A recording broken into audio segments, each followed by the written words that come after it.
Black and brown creatives, understand me. L.O.S.T Creatives Podcast is here. I am looking for you. L.O.S.T Creatives Podcast. You trying to get it out there? DM me. I will shout out your work. I will drop links to your work. This is free. You don't have to give me a penny. I just want your time and your story, good brother. I just want your time and your story, good sister. We have our platform now. Let's get out there. This is what's up. This is what you need to do. I want your work to be out there, and I'm waiting on you. Tell me a story.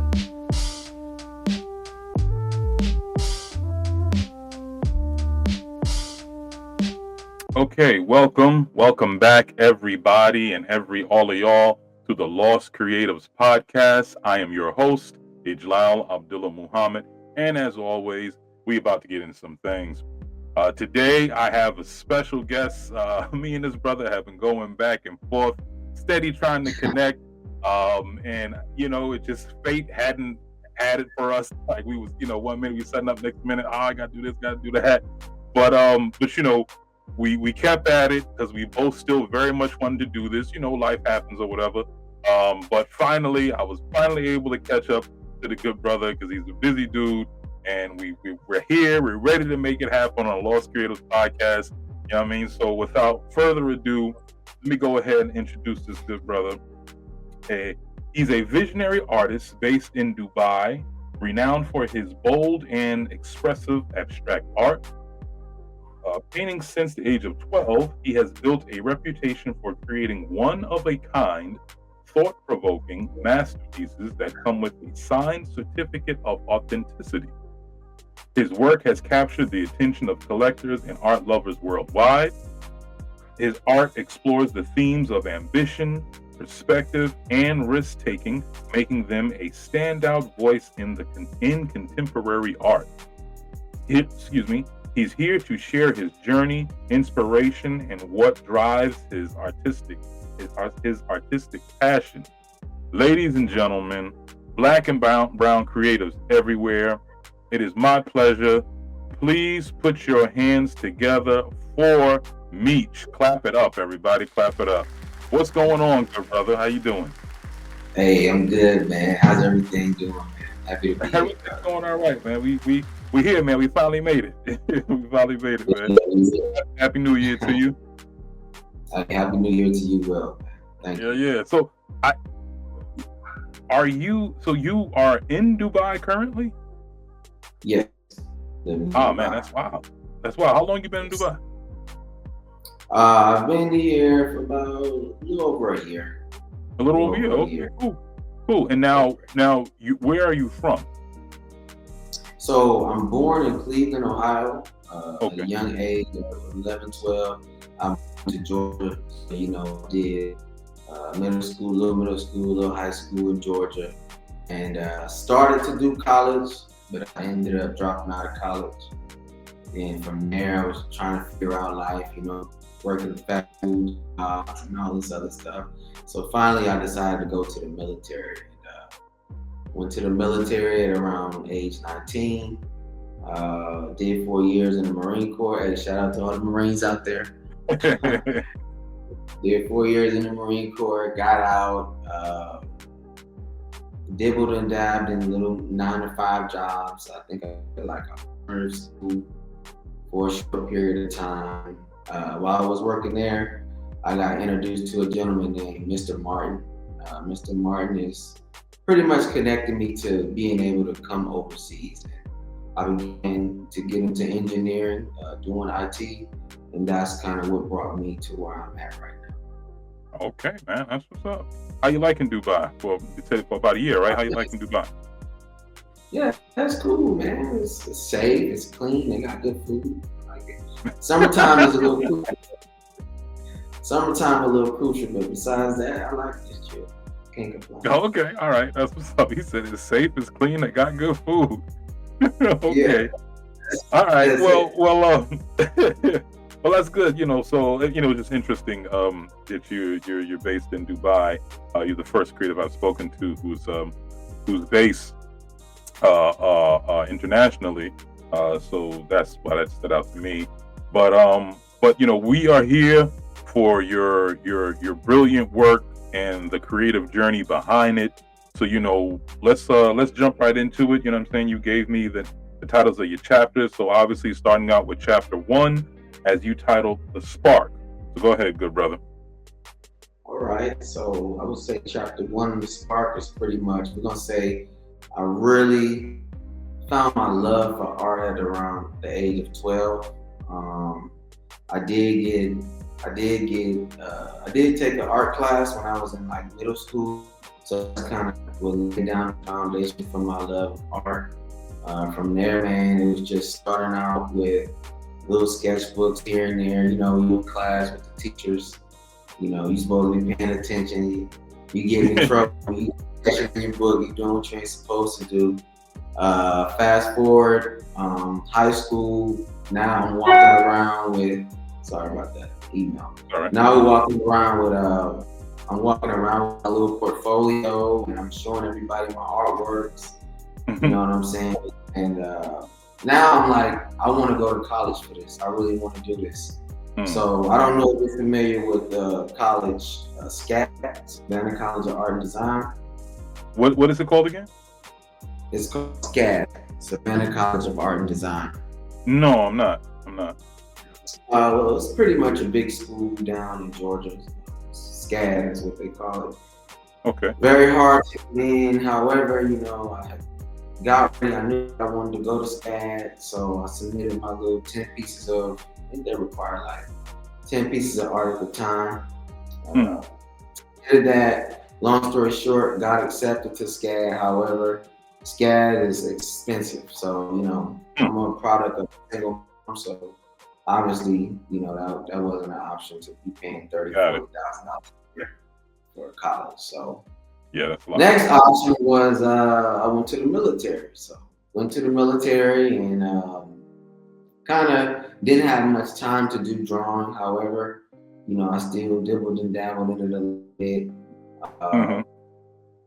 Became the artist recruit for all the military personnel. They know what that is. It's pretty much a designated person who's doing all the art and all of this for the platoon and all of this stuff.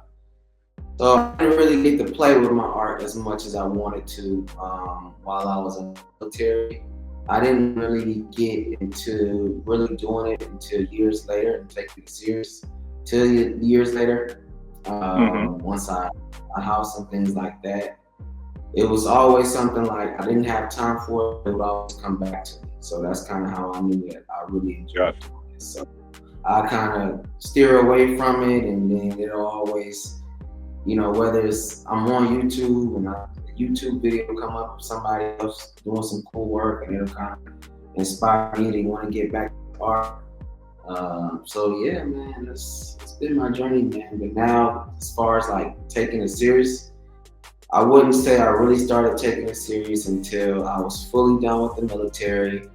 I had my own place, you know what I'm saying? I'm living in my house no more. I just had a big wall. I've always been infatuated with doing big paintings. So, YouTube University. I'm like, how are people doing these big paintings? So, get on YouTube. I'm like figuring out, okay, instead of buying these small canvases, they're buying canvas rolls. You know what I'm saying? They're buying rolls. They're saving a significant amount of money because with the canvas roll, you can create like 5 or 6 large-scale paintings. So I'm like, okay, so I'll do that. Now I'm like, where am I going to paint at? You know what I'm saying? They paint on the wall, right? So I'm taking them, tapping to the wall. And then from there, man, I just kept practicing. I felt like I was a little generic in the beginning. I didn't really know my style. I was trying to kind of fit in with everybody else. And I felt like my artwork was looking too similar to everyone else. So as I got my system down, I started breaking the rules and I slowly started developing my style. And that's kind of where I'm at today. Nice, man. So I want to ask you a few things I thought about, but you had stated that you had to submit some work to the college you went to. Yes. What was the type of art that you said about 10 pieces? What What were those type of art pieces? Were you painting then, or were they drawings? Or what were those type of art pieces that you had to submit? Yeah, no, they weren't. They weren't paintings at the time. They were just large scale pencil drawings that I had like a portfolio about this big, with large pieces of paper, and I just did just a couple of different, style of drawings. It was nothing crazy. I was actually shocked that I accepted to college. But it really wasn't painting. Back then, I really wasn't painting too much. I was more so just drawing and sketching. It was years later once I kind of said, you know what mediums do I want to use? What kind of paint do I want to use? And I just kind of started dabbing, and now I figured out which ones work best for me. Okay. Now, something that I'm very curious about. I know you said that you kind of found your style later on. You know what I mean, and you submitted these drawings. They weren't paintings, but you have in my opinion, you have such a unique signature, such a unique way of painting and how you see things. Were any of these drawings similar in some way to your paintings, or was there any part in your childhood that made you see things the way you see them now and the way you paint now? Is there any part in your childhood that you would say definitely contributed to the signature style of Meexch today?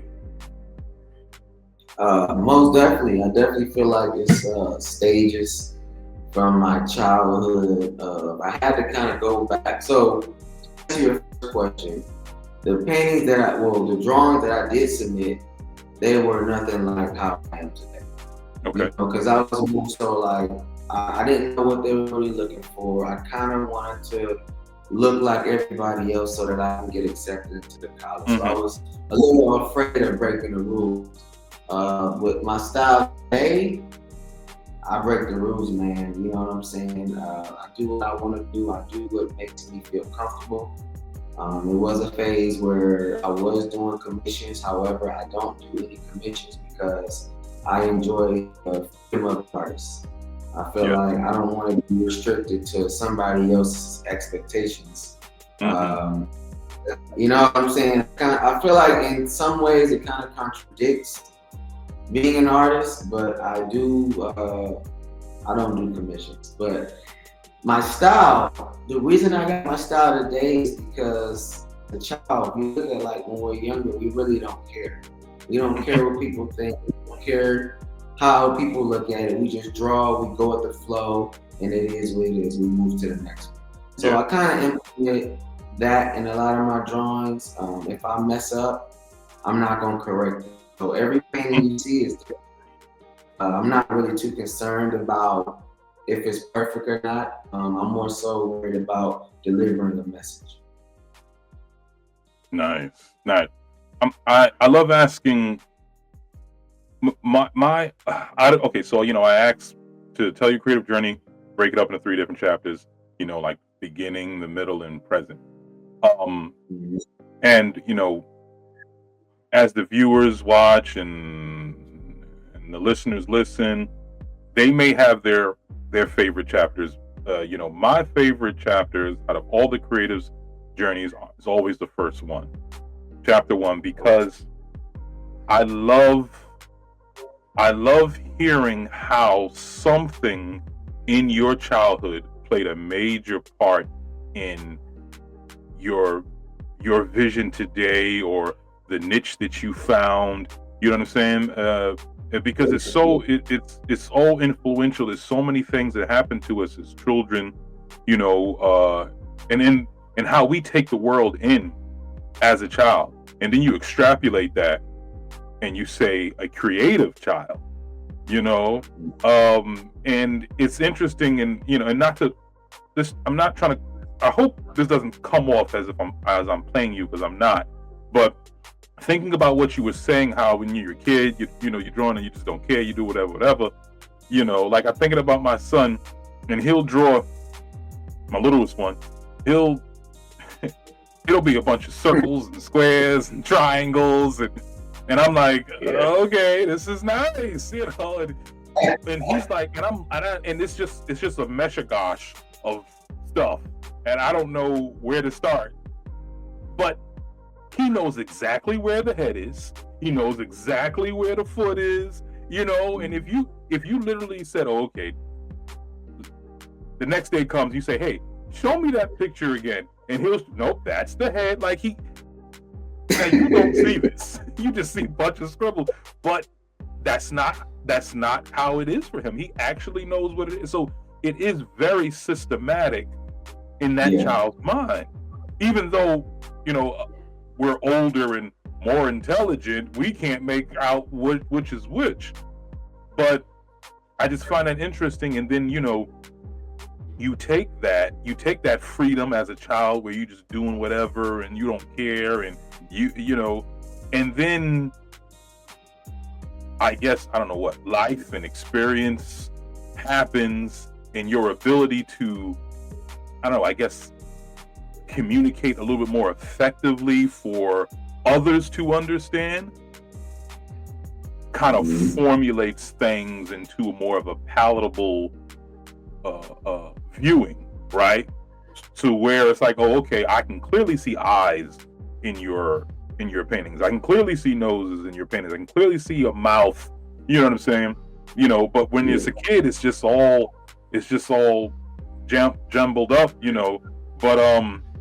But yeah, man, that's why I asked that question, because it's like I know the childhood definitely played a part, and if it was something specific, a certain incident, or it was just like, hey, this is just how it was, Do you remember the first time you attempted painting when you were a kid? I did. I do remember. I feel like I kind of got a little intimidated by it because it didn't come out how I expected it to. I kind of said, maybe I'll just stick to the drawing. As the years progressed and years went by, kind of perfected my drawing and all of that. I got bored of drawing. I was just like, okay, I got the basic skill of drawing. As an artist, I really do need to learn how to paint. So I was considering doing art school. I didn't do any art school. I'm a fully self-taught artist. I learned all of this stuff off just, hey guys, free resources. So artistically, utilize, utilize all your free resources. You got YouTube. You got so many different platforms out there to where if you got the basic skills, you can definitely learn it. So that's kind of what I do. That's what's up. That's what's up, good brother. I think that's, talking about how you saw things, staying free, that's an excellent transition into chapter 2, which you titled The Visionary. So go ahead. Yeah, so chapter 2, Visionary is pretty much so. I had a pretty rough, so I took a break from working overseas. I had a pretty rough patch at home. I'm into fitness, planned on opening this gym and all of that. Say that again? I'm sorry, I don't mean to cut you off. You said you had a pretty rough what? I had a pretty rough patch because I took a break from working overseas and I decided to go home at the time. And I had a pretty rough patch there. Things didn't really go my way. Once again, I kind of steered away from art. I opened the gym and it didn't come out right, didn't work out right. So there, I lost most of the bread that I saved up. What was still there, my art was still there. So I'm just like, let me get back to the art. So, I started experimenting because I had nothing but time, right? I started experimenting with different mediums. I was really infatuated with graffiti. I loved how graffiti artists were able to just spray paint so clean. When you spray something and it comes out all crazy. I kind of got obsessed with how they control the can and all of that. So that was something that I started to implement in some of my paintings. And I feel like the painting that really took me to the next level was a painting called Love. What's it called? materialistic love. And Materialistic love. this is, yeah, materialistic love is pretty much about, I was dating a female. You know how I go, man. As an artist, you get your heart broke, and you pretty much gotta tell your story through your painting. So that painting right there, poured a lot into that painting. I actually still have that painting. I don't have it here with me in the studio, but yeah. From there, I started doing art shows. I did a few art shows, and then came back overseas, set my space up overseas. Now I got me a studio here, and it's been going smooth, man. It ain't been bad. I've been chilling, just been working. Started experimenting with more mediums because I had more time and more to buy. You know, I can experiment with spray paint and acrylic paint and oil paint. Those things are very expensive. Art material Yes, they are. is expensive. It's not cheap. You know what I'm saying? Like, it's very expensive, from canvases to getting frames and all of that stuff. It's expensive. So when I got back overseas, that's when I was like, you know what, I'm gonna do this the right way. So I built my website, got my LLC, got my made. I just wanted to have a solid foundation so that, you know, right place, right time. I can't just say, hey, well, or hey, are you? And I said, yeah, you can just go to my Instagram. I don't want you to just go to my Instagram. I want you to be able to visit my website and see what I have. That you know, you can look me up. I have an LLC. Everything is legit. So that was the first thing I did, and then started experimenting with more mediums. I kind of like oil paint a little bit, but then oil paint is very messy. And, you know, I was kind of working out of my lips, like, this shit's getting everywhere. So went back to acrylic paint. And man, I just started pumping them out, man. I slowly started my style, man. And when I say my style, I want to say, like, implementing what I like as well as my system on how I do things. You know what I'm saying? I want my definition of a style is I want you to be able to recognize my art without being there or somebody telling you that it's my art. It should be something unique. Maybe it's the color, maybe it's the way I do the teeth, the eyes, something like that. So over time, I slowly developed my style, and yeah, man, I just been rolling. I started selling a lot of paintings. I couldn't believe it. Like I would get people at work buying work, and then I got people on my social media and buying work. So now, you know, people are asking for prints. So I'm like, at first I don't do prints. You know, you get what you get. I'm doing the originals. Long story short, later on, I decided to invest in a printer. I think I got is it the Canon? I don't know the number. It's like a Canon, a nice printer. It's specifically made for high quality images. For myself, once again, fellas, ladies and gentlemen, artists, YouTube. I didn't know anything how to work this printer. The thing is huge, and before I bought it, I was like, you know what? I want to do everything in house. I was like, I don't want to be an artist that's dependent on everybody else. Yeah, I can source out the work, but I want to be able to say, hey, if you want a print of this, I can print it right here. I can sign it and I can send it to you. I wanted to learn how to do everything on my own. So I got the printer, Canon Pro. I think it's a Canon Pro 300. It ran me about, I want to say it ran me about $800, but it's well worth it. If you're an artist, I highly recommend it if you want to print high quality images and you want to make prints of your own work.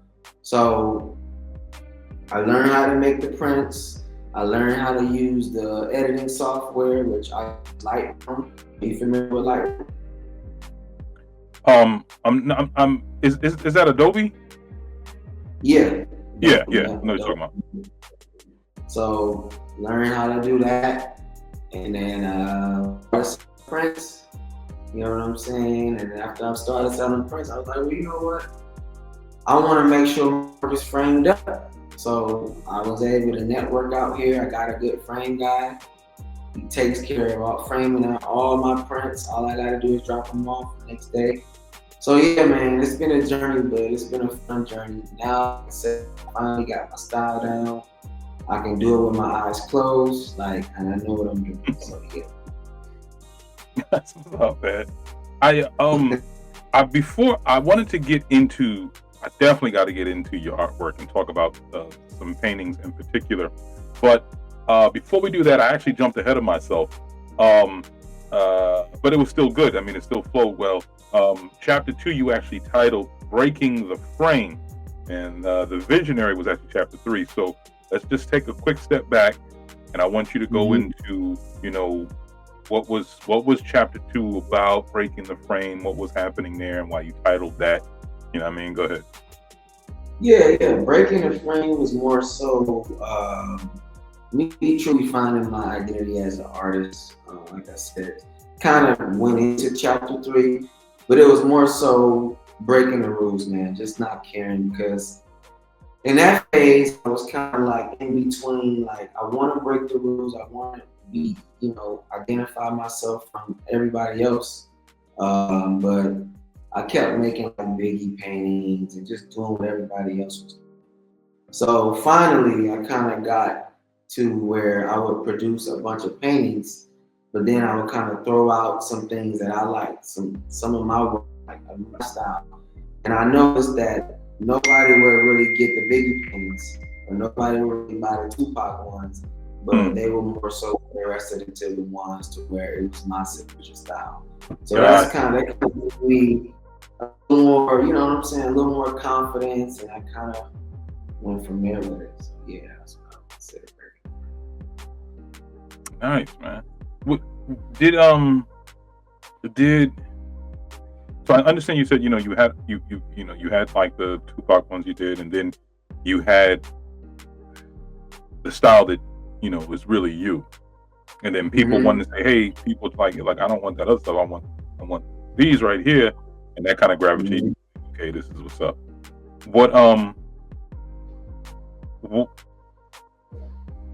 What made you feel comfortable with? Because I remember when you said when you were submitting your pieces to the college there, you were like, you know what? Let me just do what everybody else is doing. I don't want to go too far off grid or whatever with what I'm submitting. So, and then you were still obviously you were painting like Tupac and stuff like that, but then you also had your style, which everyone has come to love today. What made you feel confident enough at that point to say, you know what, let me present what I really am about, my real style, and let's see how that does up against the things that I think everybody else wants? What made you want to get out there and actually say that and present that to everybody? What really made me confident was I kind of knew that, like I would get a positive feedback from it. But when I actually started getting a lot of positive feedbacks for it, and I was people inquiring about buying the work, so that kind of gave me like the confidence to say, okay, this is my style. And you know how it is as an artist, like you asking mom, grandma, which one looks better? You know what I'm saying? And I got the Biggie one right here, and then I got the one my style right here. They would always say, we like this one because this one has a message behind it. So that kind of, you know what I'm saying? That kind of also gave me the confidence to do what I do today. Nothing against the portrait artist, like I say. That's you're right. But I more so enjoy the freedom of being an artist and creating to deliver a certain message to the audience. And it's also rewarding when my audience understands what I'm saying. So that's what really gave me the confidence to do what I do now. So, looking at your work, it just, I don't know, unique is an understatement. What I don't know, like what leads first? is it I have a message and then I create, or I have an image and then while working that image out, there's a message that now I want to come from that image. You know what I'm saying? Or is it, or you don't necessarily know which is happening, it just happens? Like, how's the process go? Okay, yeah. So my process pretty much, most of my works, they're kind of based off my end life. So if you were to go back to like a few years ago when I was going through some troubling times, most of my work can kind of depict that I was going through some troubling times. But most of my work I create from kind of where I am in life, what phase I am in life. So I try to break that up into multiple pieces, if that makes sense. Yes, it does. So It does. that's how. So the process. I like to use spray paint. So I'll get my mediums that I want to use. Maybe I want to look spray paint. I'll get my color palette out. I'll do a few sketches. I always like to sketch small to kind of know where I'm going to as a reference point. And then, I'll grab my canvas. I got my color palette. I lay my background down first. That was another thing, my system. It took me a long time to get my system down, man. Like, when I say system, like, do I want to do the background first? Do I want to draw it first and then do the background? What works best for me is doing the background first, because I don't want to tape. I don't want to do all that. I'm lazy when it comes to taping and doing all the other stuff. So I already found a solid foundation. You know what I'm saying? And then kind of skip, go along the way as I go. Another thing that I used to have an issue with was not knowing when to walk away from a painting. Like, it can get to a point to where it can be like macking it, right? And then you're like, oh, I want to add this, I want to add that. And you ruin it, right? So it's just like, man, yeah, I didn't done that too many times. So like I said, that's part of the system, right? So I know I'm satisfied with it. It's delivering the message. It's good, and I walk away. So yeah, man, that's pretty good system. I go with the flow most of the time, but it's also based off of something that I'm experiencing or what I'm going through. It's when you say that, that's one of the reasons why I love the L.O.S.T Creative Podcast, is because I'm a creative myself. So when I'm speaking with creatives, there's so many things that are being said. It's like, oh, I know exactly what you're talking about. It's not the thing that I do primarily. I'm an author primarily, but I do paint. And there's been many times where I'm like, okay, all right, but let me build that. Let me build up on that a little bit more. Step back and be like, maybe. And then you got to be like, okay, that's it. Don't touch it. Leave it alone. It's like it's a real struggle. It's a real life struggle. You really got to be like, all right, stop. Just walk away. Just walk away. And what's interesting is, I can't speak for how it happens in, let's say, dance, or how it happens in composing music, but I would only assume it does happen because that happens when I'm writing. If I'm trying to add detail to really get you to understand exactly what a character is going through, or I like fight scenes, or so I do in a lot of my writing. I have this, mainly in the fantasy, there's some type of physical clash. Excuse me. So, and I want you to feel it, man. I want you to feel how the punch hit, the impact. I want you to feel, how quick it was. I want you to be able to envision exactly how the person fell back. I want you to get all of that, So I add way too many words, you know, and it's like, okay, wait, you don't need, you're doing way too much. Like, you know, you don't have to spoon feed the entire story to the reader. Like, let them play a part in being able to connect the dots. So, you know, that I'm quite sure, I mean, you know, with art existing since the beginning of time, I'm quite sure there's probably a term for that. I don't know what it is, but there's probably a term for it. And with that being the case, I know it can be applied to every single art form. You know, I know painters go through it, obviously. I know metal artists go through it. Sincerely Antoinette, she's a metal artist. She makes jewelry. I mean, she's expressed to me how she had to be like, okay, step away, that's enough, you know. So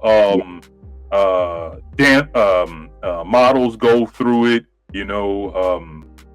Khalifa Kofi, great model, she expressed to me the same thing, how she had, you know. So I know it can be applied to every single art form, and it's always interesting and it's refreshing to hear it, you know, because you know that no matter where we are, we're all going through the same thing, especially when we're creating, man. It's really dope.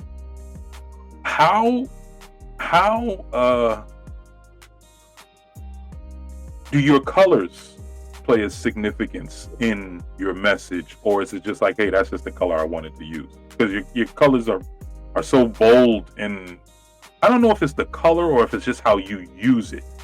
Either way, it's very strong, you know, and you can't dismiss it. Like the ones that you got in the background, I mean, you know, the painting is one thing, but even the solid green background or the solid, is that pink? I'm not sure, but, and you know, the solid pink background, you know, like how do your, like I said, do your colors, do they have a significance in the message you're trying to send, or is it just, hey, this is the color I wanted to use and I did it? Yeah, they definitely have it's definitely a reason why I use those colors. Most of my works, there are bright colors. I have a lot here. I know you probably can't see them all, but bright colors, man. I love graffiti, so that's me also trying to implement a little bit of graffiti into my work. If you look at most graffiti, the cool ones, they got the bright pinks. Yep. Right. So that's me kind of trying to implement a little bit of my love for graffiti into my expressive abstract art. That makes sense. No, it makes perfect sense. That makes perfect sense. And you know, it shows in your work just how much you love it. You know, because I don't know which. I don't think it matters, but I don't know which one is the first eye catching.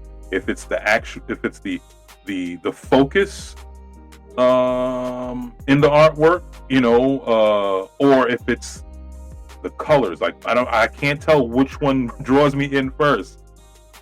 I really can't tell. But they're both very alluring, and they jive really well. I'm amazed with how you just decided to, you know, create like this. I really am. It's just, the whole thing is just, you know, this, I don't know how this is going to sound extremely cliched, but it's a straight up work of art, man. It's a straight up work of art. Like everything on it is, it's when I see, I think I've interviewed more painters than I've done any other art form, and everybody's stuff is brilliant stuff. You know, can't knock them. But yours, and I think they would even have to admit to this, yours is so very different. And when I see something like that, this is definitely one of the reasons why I wanted to reach out to you. When I see something like that, it's just, a creative mind is an amazing thing. Yeah, I you know, agree. always. But then you have creative minds that are like on a, I don't know, man, on like a different level. You know what I mean? And it's just like, and it's not a hierarchy, not a better or less level, but it's just a very different level. And when I see it, I'm just like, wow, how do you see the world? You know what I mean? Like, how do you, and I know that's kind of an unfair question to ask a creative, because it may No, not necessarily be something that you can put into words, but I'm unfortunately I'm going to put that weight on you right now. How do you see the world? How do you see things? Because when we take in the world as creatives, we take it in, and that's what makes us creative, is because of how we compute it and then deliver it, and we do it in such a way that a lot of other people can't. So yeah, how do you see things? Like, how do you take in colors? How do you take in laughter? How do you take in, because I know you said a lot of it's from how you feeling. How do you take in pain? How do you see the world and then bring it out? that's a good question. As far as with my work, I see the world as there's no rules. You know what I'm saying? Like, I see a world to where there's no rules. I can fully express myself. If you look at my work, I'll show you one, like this one right here. This is something that I've kind of been implementing in some of my works, right? Oh, we all got tears, right? Mm-hmm. But you can't see our tears. We all got tears inside of us. So if you look at a lot of my work, you'll see that there's always going to be this tear. Not necessarily that my guy, he's crying or nothing like that, but we all have tears. Whether we decide to let them loose or hold them in, we all got them. So I see the world kind of from inside out. I like to implement a lot of anatomy into my work. So I use that a lot to express the brain and thinking. One of my signatures is the haircut as well. Yeah. I try to be diverse. I just don't want to make only Black art. I want everybody. I want to be able to share a piece of my work with everybody. But that is kind of one of my signature things as well. As far as pain and sadness, that is, art has always been there. When it comes to, when I'm dealing with some hard times, I'm sad, I'm happy, I'm mad, I know that I can always rely on my art, and it's going to help me deliver a message that I'm feeling. So I see the world a little weird sometimes, but then I also can relate to normal people, if that makes sense. Mm-hmm. No, that's that. It definitely helps understand, why you paint the way you do. Like I said, I know it was it's kind of an unfair question, because you can't. I don't think you could put it into words exactly, but that's why I said it definitely helped. But I just had to ask. You said something I thought was interesting, and this is definitely a thing. You said Black art, and when I look at your work, I don't see Black art. I see art. Okay. You dig what I'm saying? I see art, and then, granted, I see a lot of the art that is of Black people or a Black person. You know what I'm saying? But it's like, what is black art? You dig what I'm saying? It's, yes, you're a creative, you're Black, but what, you know what I mean? But that doesn't, so it's like, to say this is Black art. Well, what is Black art? You know what I mean? Like, that there is nothing that you are doing that only Black people paint this way. You know what I'm saying? Like, only black people use these colors, you know. So it's that's kind of how you know. If that was the case, then I would be like, okay, that's black art because only black people use brushstrokes like that. You know, only black people, you know what I mean, use burnt sienna, you know, like, you know, okay, now that's black art. But because that doesn't exist, you know, you're painting and you happen to be black. You know what I'm saying? Now, you definitely can have, and this is all my opinion, you definitely can have art that is representative of black people, black experience, you know, black history, black culture, you dig? But I think that's, and once again, in my opinion, I think that's all it is. It's just it's either representative of that or it's not, you know. But to say this is black art, it's like, okay, well, please explain to me how that is black art. What about it is black? And you know what I mean? Like, you know, because, you know, it's like anyone can make a painting of a black person. That doesn't make it black art. It just means it's a painting of a black person, you know? You know what I'm saying? So, but so I don't view, I did not look at your work and said, oh, this is black art, you know? You know, and I gotta throw in a qualifier here. What this is not to be, you know, because there's people lovers of art that I follow, you know, and they, you know, it's like Black Art Expo, and you know, and I'm not trying to knock them, but at the same time, I don't think that they're actually saying that this piece of work is black art. I just think they're trying to celebrate black creatives, black artists and their work.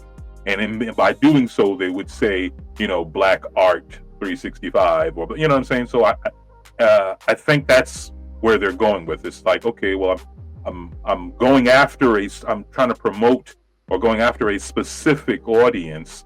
So therefore, you know, these are the words that I'm using. But I think they would even attest to the fact that, and there's no such thing as black art. You have art and black people who create it, you know, but, you know, not, you know, so long story short, I didn't look at your work and say, this is black art. You know, I looked at your work and I said, this is magnificent art. And the person who created it is black. And I want to holler at him. You know what I'm saying? That's as far as it went. But I want to take that as an opportunity to definitely go into a little bit more detail as it relates to your art.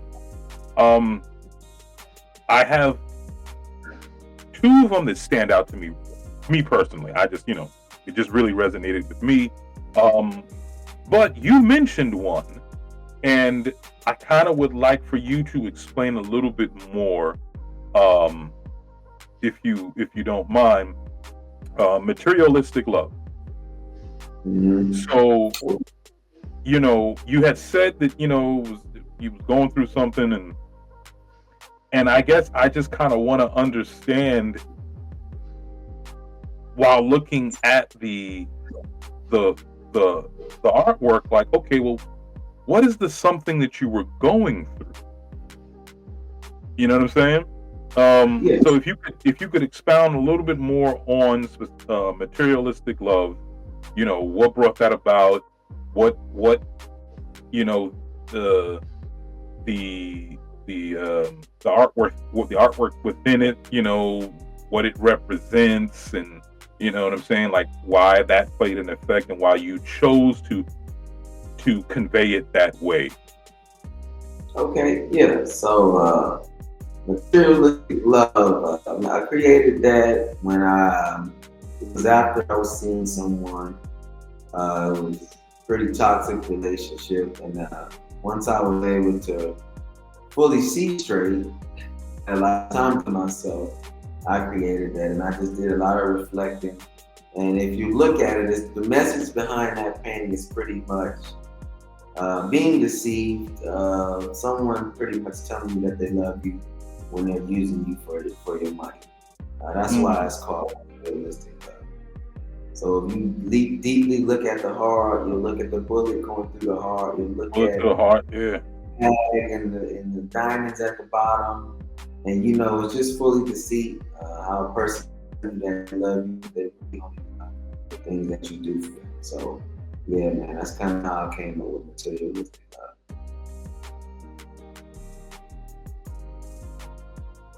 It's it's nice. Thank you. It's nice, and you also have like the heart outside of the body. It's like so the heart. Sorry, yeah, the heart is. I don't have a picture right in front of me. Yeah, the heart, as I'm looking back and thinking about it, the heart is going into the bag and going to the right. Yeah. The heart does not belong to you. It belongs to the material possessions. It doesn't belong to you. She does not care for you. She's more concerned with materialistic things. That's where her heart is really at. So that's why I have the heart arrowing down to the purse and the diamond in the money. And if you see at the top, it says, "But I love you." But I love you. Yeah, man. It's dope. It's dope. Yeah, it's right there, man. So who was that? I was speaking with Arande. He's a painter and an illustrator. And we were talking. I lost my train of thought real quick. Yeah, we were talking about that. We were talking about how you don't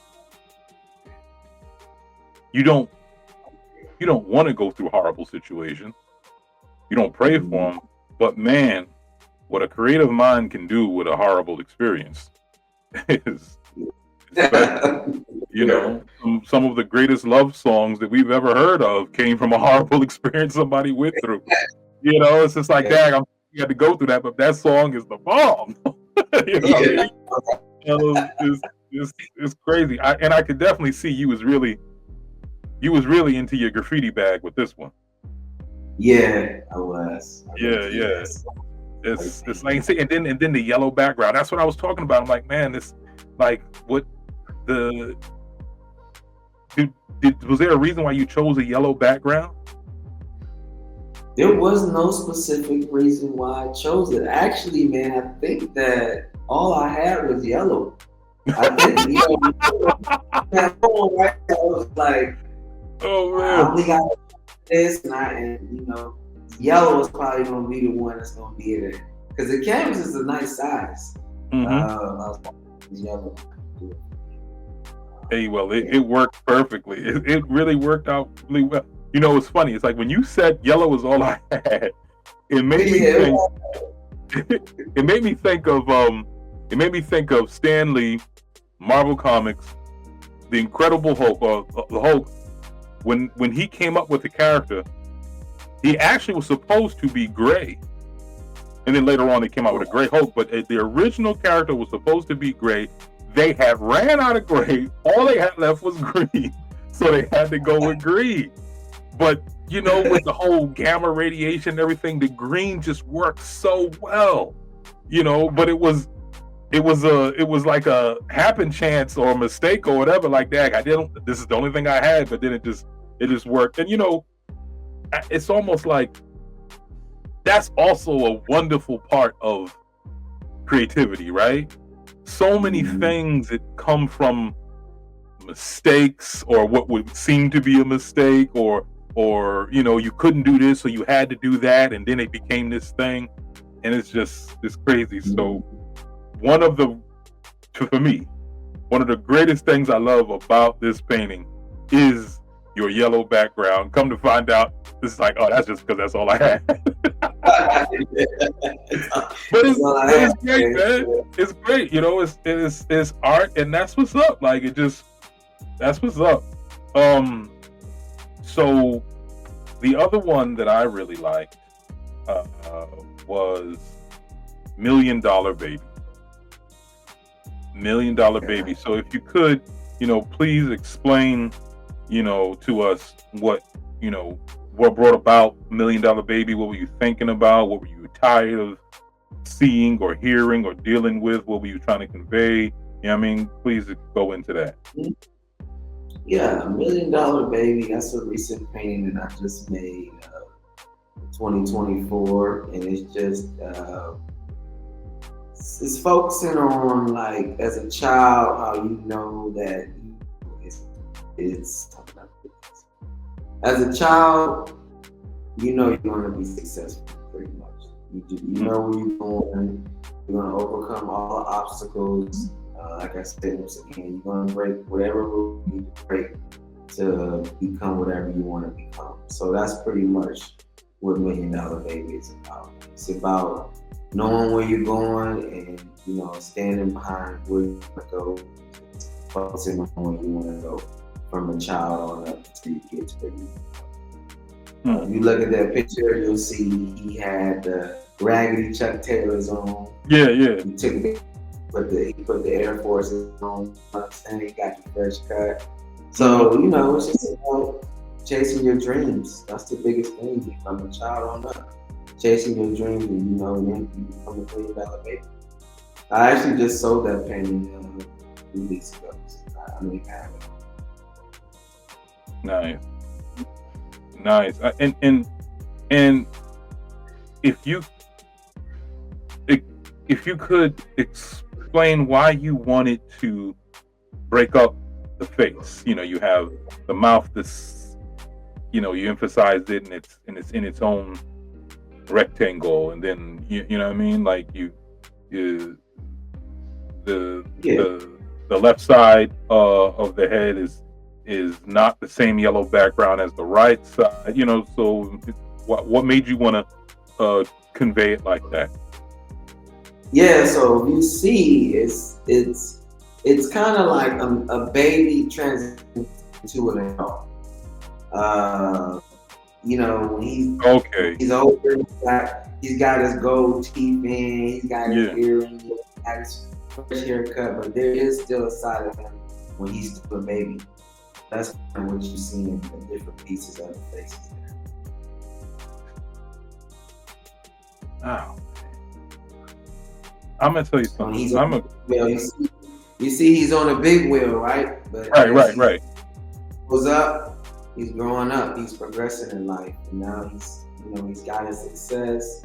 I think he's riding on a big wheel, rolling through money or something like that. Yep. Some money.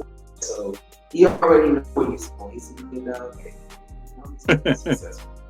That's kind of how I was feeling when I created that. On top of the song, $1 Million Baby. It's on $1 Million Baby. It's a song, $1 Million Baby, or something like that, ain't it? It's some song. I'm drawing a blank right now. Yeah, I don't know. Yeah. I'm gonna tell you, I'm a creative through and through, but I'm a lover of creativity first before I'm a creative. Creativity makes me want to create.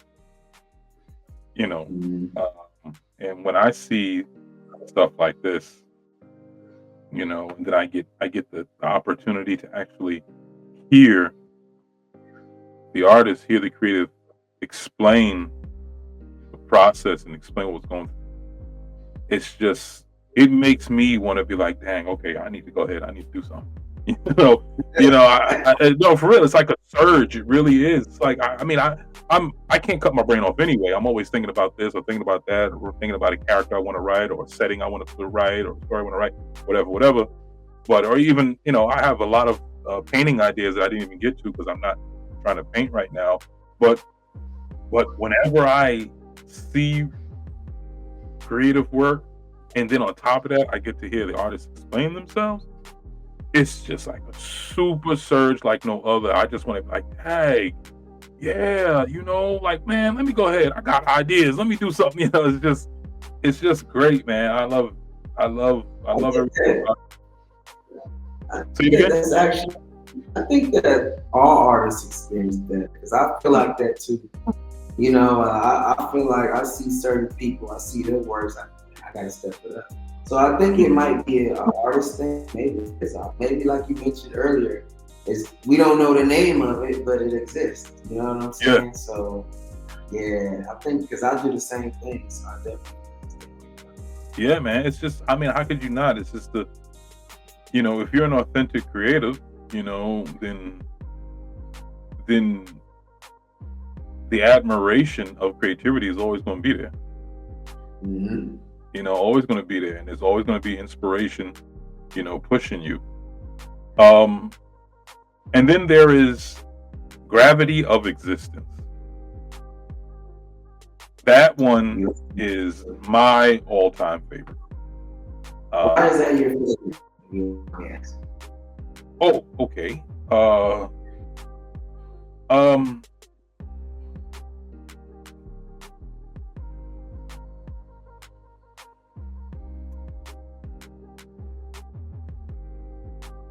I don't.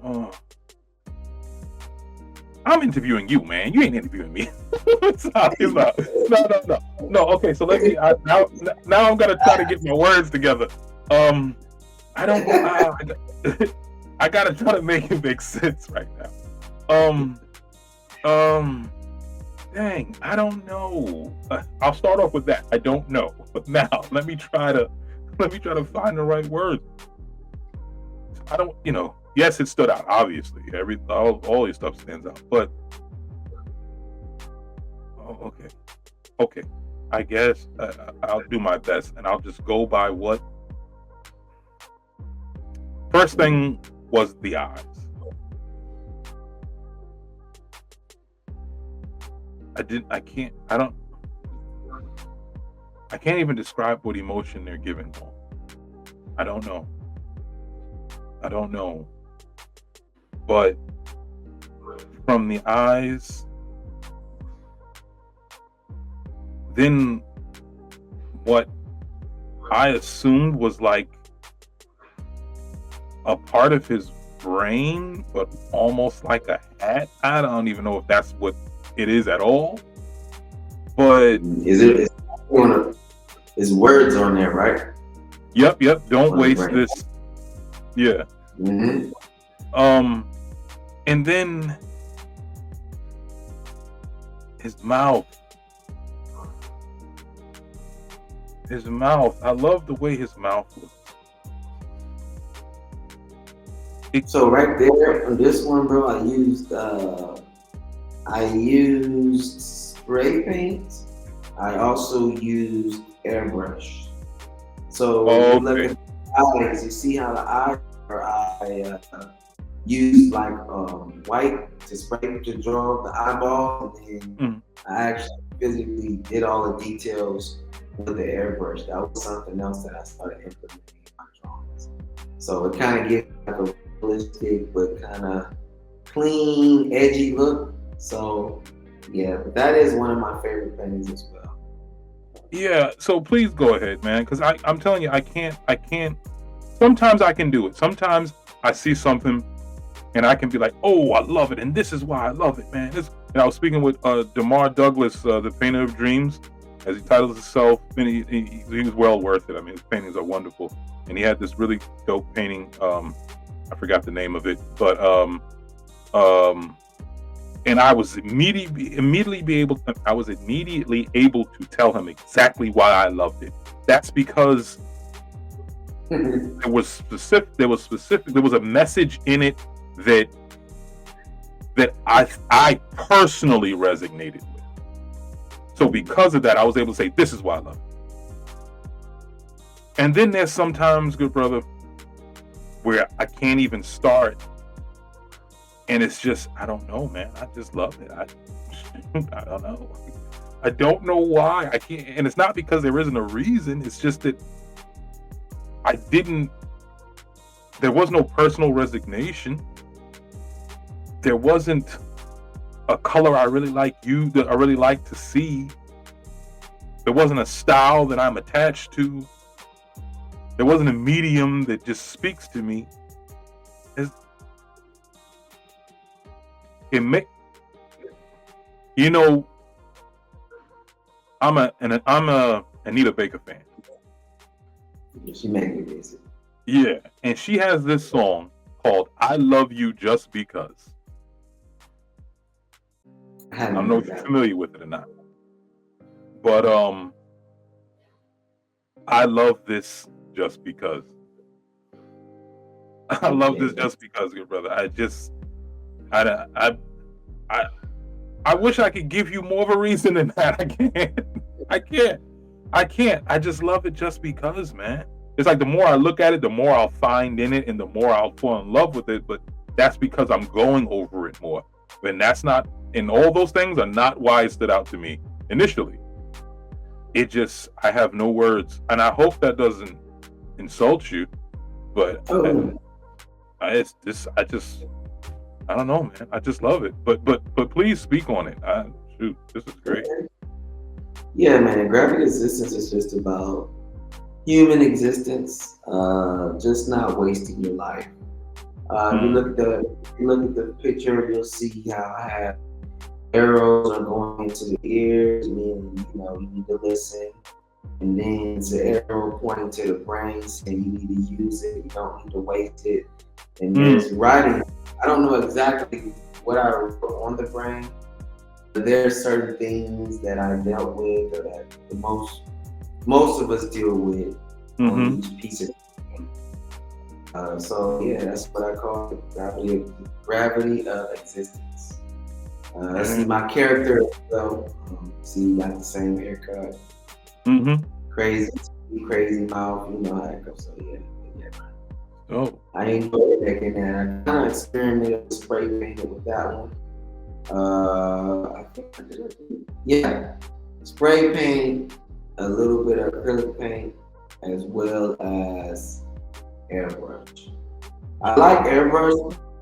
Those damn airbrushes. I don't know.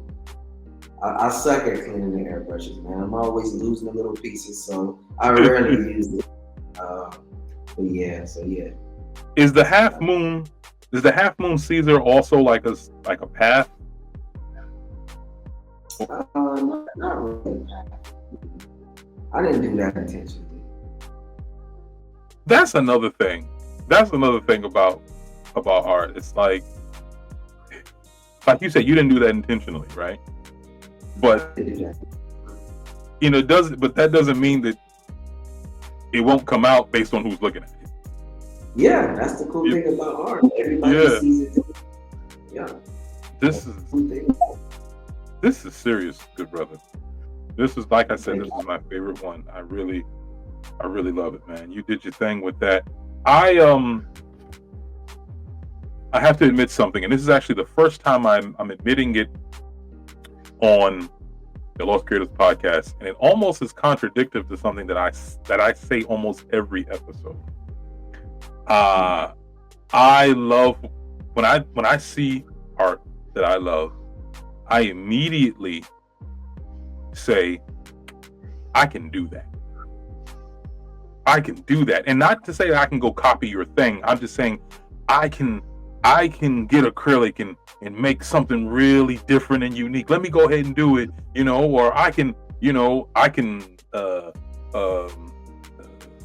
see a wood carving and be like, man, I can do that. And then, next thing you know, I'm a wood carver my own type of thing. And I actually was making nail designs for a very, very, very brief stint, simply because I saw a really cool nail design and I thought it was so good. And I said, I can do that, and then I just started doing these nails.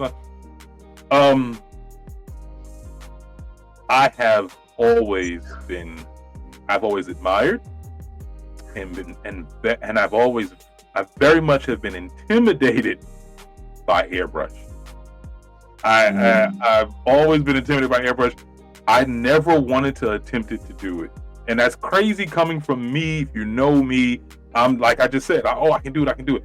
I've seen it, I've loved it, and I was like, ooh, I don't know if I want to do that. Because it just, I don't know. I think it's like, I feel like, dang, I don't, if I had to think about it, I guess it's like the control, It's not that it's bad. like, yeah, it's I don't know, but this is this like I said, I never attempted it. Maybe as soon as I do it, I'm like, oh, I'm good, But that's I've always admired it, but it's the only medium that I can think of that I was intimidated by and never loved it and never wanted to say to myself, I can do it. I actually felt the same way. I actually felt the same way. I was very intimidated by it. You go to the art store, you're looking at it, it's all in a glass case. You're like, I'm gonna get it. And it's not cheap, right? So it was like, finally, I'm like, you know what? I'm gonna get it. And then I got it, I set it up. Once again, YouTube. Yep. Figured out, set everything up on YouTube, and just got a few cheap canvases and started playing around. It's all about the control, but once you get it down, man, you're gonna love it, man. It's I nice. Bet. It's definitely a great tool to have. All your pieces of equipment, it definitely can add some light to your art. I definitely recommend to go out and get one, and you'll be good in no time. You know what I'm saying? It's a lot easier to shade too. It seems like it's easier to do eyes and shade. It's just about distance. Whether you want a sharp, crispy line, you'll be up close to the canvas. On something kind of faded, you'll be away from it. You know what I'm saying? So yeah, I do it. Okay. Well, it's. I'm gonna give it a whirl. Thanks to Meexch, I am going to give it a whirl. I'm definitely going to give it a whirl. I can't say when. I can't say when, but I'm most certainly going to give it a whirl, man. Yeah. So now, good brother, I want to get into the segment where, I ask those generic questions that I ask all creatives. First one being, do you consider yourself a creative? Do I consider myself being creative? No. Do you consider yourself a creative? Yeah, I do. Sure. I definitely do. That's what's up. I definitely consider myself a creator. Speak up again. Yeah, I said I definitely consider myself a creator. Every day, man, from art to fashion, it's just about doing what I want to do. Having the freedom to do what I want to do and expressing myself through different ways, whether it's through my artwork, or through my fashion, how I carry myself. So I feel like I'm definitely a creator. Yes, sir. Sweet. Definitely a creative. That's what's up. What's the most challenging thing about being a creative, in particular, a painter? That's a great question. I feel like with social media, you need to kind of use it with a grain of salt, because you can slowly lose your identity if you are trying to implement everybody else's style. So I feel like that's something that a lot of artists, I feel like everybody battles with. So just I feel like creating your own style. Stick with your own style. Finding your own style is probably one of the hardest things for me to do. It's okay to be inspired by somebody, but you still need to have your own certain style. That's what's up. How often do you fall into a creative dry zone, if at all, and what do you do to get out of it? That's a great question too. I definitely fall into a dry zone. I take a break, man. I take a break. I just go do something that I want to do. Take a few days off. Kind of like what we mentioned earlier about walking away. You gotta know how to walk away from the. You gotta know how to walk away from the painting. Whether you're gonna start adding too much stuff to it and destroy it, or whether you're getting tired, you just don't feel like painting. You gotta know how to walk away, or you will go. You know what I'm saying? So I feel like it's the same thing when it comes to like creative blocks. Just take a break. Take a break, take some time off, get refreshed, and then get back to it. That Mm. always works for me. So, who is the creative that inspires you the most, and why? George Condo. I really like George Condo. He definitely inspired me. Uh, I just like how I saw a documentary on him not too long ago, and he said that every time he does artwork, he uses, I forgot what he uses. I think he uses charcoal, and he doesn't do any sketches or anything like that. He creates as there is a crowd behind him, so he can't make any mistakes. So I kind of took that and I kind of tried to apply it to a lot of my work. Remember that I mentioned earlier, like I don't care if I make a mistake. If I make a mistake, it's supposed to be there. So definitely George Condo is a huge inspiration for me. Sure. Oh, okay. Yeah, I'm looking at his artwork. Okay, I definitely okay. Got you. Mm-hmm. As a creative, if you had the time, what art form would you like to get into and become really good at, make it a real focus if you had the time? What art form would that be? I would like to get into sculpting eventually. Because I feel like that's another cool form of art, especially being a painter. You can learn how to, I can learn how to do like my own characters, sculpting their faces. So having a skill to be able to draw and paint, and then advancing and learning how to sculpt. So really bringing these characters to life from the canvas, I think that'd be cool. I would definitely enjoy doing that. Yeah, I sculpted a little bit when I was in it wasn't a little bit. I did a lot of it when I was in high school. And it was I didn't allow myself to get really good at it, but I very much liked it, and it was fun. And it's also something else that I very much admire, sculpting. How does being a Black creative affect your work, or does being a Black creative affect your work and the promotion of it?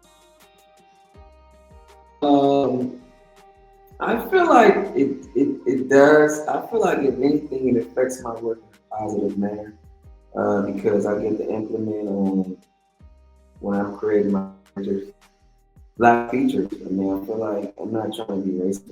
I feel like we have pretty cool features. We got so Mm-hmm. many different hairstyles. We got so gold teeth, hoops, the way just fashion. There's just so many ways that are available for me to fully create and express myself. So I think that it's a good thing. What was the second question you asked? Oh, I mean, you answered it. I guess the second part was, does being a Black creative affect the promotion of your work? Nah, I don't think so. I think it's, if anything, it's a good thing. I think it helps me out. I'm positive. Gotcha. And the last question in this segment, what are you the most thankful for as it relates to your creative journey? I'm definitely thankful for all the experiences where I really didn't understand what I was going through at the time. I'm thankful for all the lessons that I've learned. I'm thankful for bumping my head 1,000 times, finally figuring out the right path. So I'm thankful, man. I'm thankful for all that, good and bad, sad, and happy. If you take a look at my artwork, you can definitely see what phase of life I was in at that period of time. So I'm thankful for all that. So the last segment, which is titled "Take It to the Gut," GUT, standing for Giving Up the Tangibles. Resources to help creatives who are just starting out, helping them get to where you are. So the first question is, what should creatives in your specific space as a painter, what should creatives as painters do to get better at painting? I feel like practice every day. I feel like practicing that 10,000 hour rule is definitely going to help you get becoming a better painter. Also including your free resources. I'm all about expanding my free resources. So definitely utilize YouTube. Even if you have to pay for a Patreon to get the behind the scenes knowledge, is definitely a good thing. So I would recommend, if you got time for the day, maybe an hour on YouTube, just feel like if you really want to do it, hour on YouTube, find a good instructor, start from the basics, kind of work your way up, and then spend an hour or 30 minutes doing actually painting every day. And I feel like that would definitely help you. Learning your, different experience with different mediums, oils, spray paint, figure out what you like, figure out what type of message you want to deliver. Are you going to be a graffiti artist? Are you going to be a portrait artist? Are you going to be an abstract artist? Kind of know where you're going, and then kind of go from there. If that makes sense. Makes perfect sense. Thank you. What should they do to best promote their work? Definitely, I would start with finding your style, man. That's the number one thing. I feel like before you jump out there, find your style. Be experimental, try new things, build up a nice portfolio of, I would say, at least 10 pieces of work where you're with your unique style. Then you got so many different tools. I don't have TikTok. I know everybody like, why you don't have TikTok? But I hear good things about TikTok. Definitely jump on all social media platforms, TikTok, Facebook, Instagram, make an art page, kind of intertwine your lifestyle with your art. So if you're into fitness, don't always make it always about art. You kind of hit people who are into fitness too. That way it's going to draw attention from people who are into fitness, and then you got your art people. You're just getting all the exposure that you need. You can run ads. You can run ads nowadays. Just put it in the budget. Maybe you say, $120 a month on Instagram ads. Just make sure you got everything else in place. You got your website. I can't tell you how many times that people have came to me and I couldn't close a deal because I wasn't prepared. I don't know Instagram, no, they don't want to hear you on it. They want to see, do you got a website? Can I go in there and put my card number in? Not just cash out sales. So, things like that, man. Utilizing social media and just building a strong portfolio that truly represents your style. I feel like that's definitely a good start. Excellent. And what would you say they should do to get started in painting? I recommend finding your medium. Find your medium and your style. Start off with sketchbook. You don't have to start painting right away. You can sketch. So I can draw my characters how I paint them the same way I sketch them. So experiment with the eyes, the teeth, the nose, know what kind of message you want to deliver. Also art shows. Once you do build your portfolio up, you definitely got to go out and you want to collaborate like we're collaborating. You want to collaborate with different creatives, different artists, maybe different brands. Yeah, man, so much out there that you can do. Excellent. Thank you for that, Meexch. Really do appreciate that, man. That's really good tidbits for for the aspiring painters out there, man. I had a question. I forgot it. Mm-hmm. It came up when you were explaining something. Dang it. I should have wrote it down.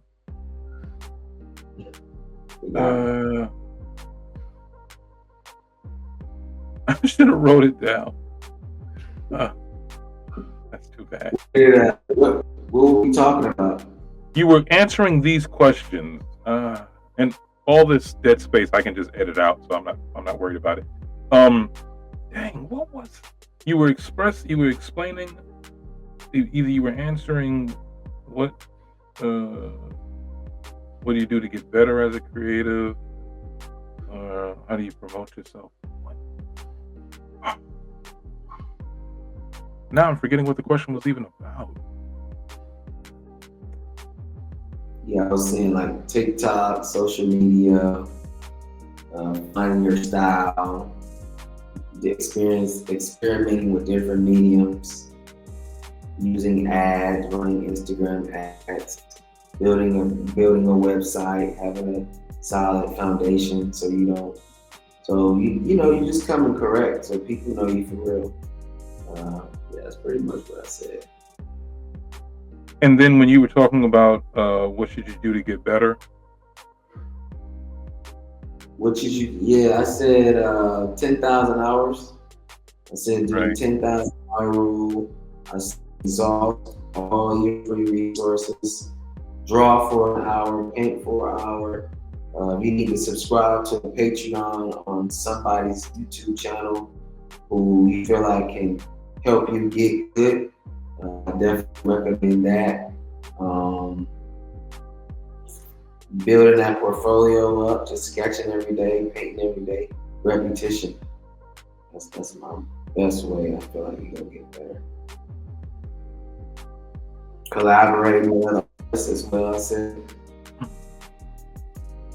Dang, I can't. It won't come back to me.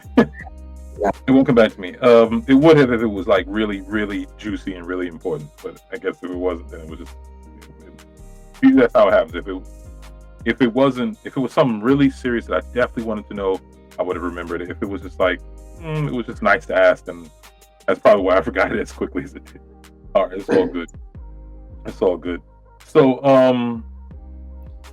yeah, Meexch, we've been speaking for almost an hour and a half, man, and I want to tell you that this has been great. I've spoken with a lot of creatives, and as far as painters are concerned, as great as each one of the painters that I've spoken with, and I was so thankful to have them on the show. As far as very unique, something that I personally never seen. There's you, and then there's this good brother. His name is I'm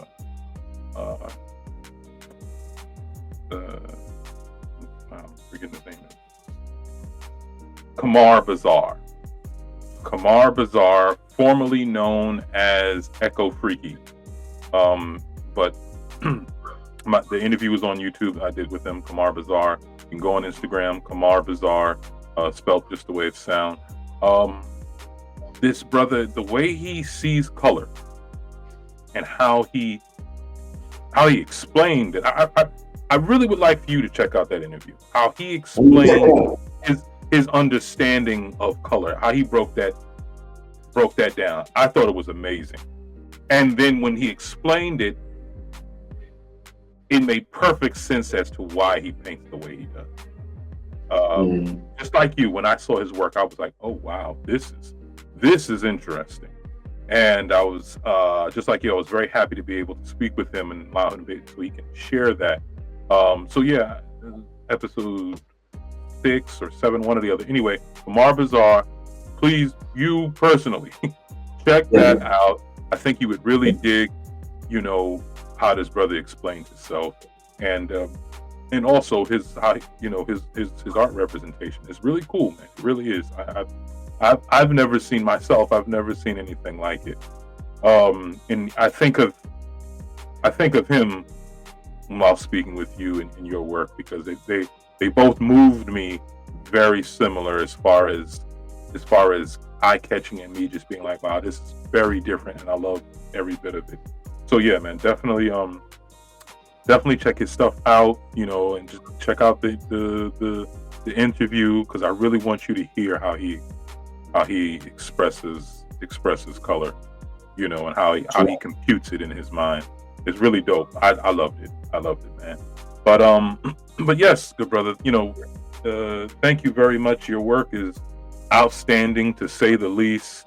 You know, I think that you have a very, very prosperous future ahead of yourself, man. I'm glad that you reached the point where you was just like, look, I'm free with mine, and that's how it's going to be, you know, because you would have definitely deprived us of some fantastic artwork. I'm so glad that you found your style and you're sharing it, man. And thank you for taking out the time in your busy schedule overseas to, you know, to express and explain your creative journey on the L.O.S.T Creatives podcast. All right. Thank you guys for having me, man. It's been a pleasure. I'm honored to be a part of this podcast. I really appreciate the opportunity, man. Thank you. Thank you, man. The pleasure was all mine. Thank you, everybody, once again for tuning in. You know, watching on YouTube, please continue to subscribe, and for listening in on Apple Podcasts and Spotify and the other channels, please continue to download. Excuse me. Please always make sure you remember to go to www.thelostpublishing.com. Lost Lovers of Storytime Volume 1 is available, so please definitely make sure you pick that up. Volume 2 is underway, so please continue to be looking out for that. Once again, thank you all, Black and Brown creatives everywhere and creatives everywhere. Thank you very much. Stay tuned for my next guest. Know you are a creative, and tell me your story.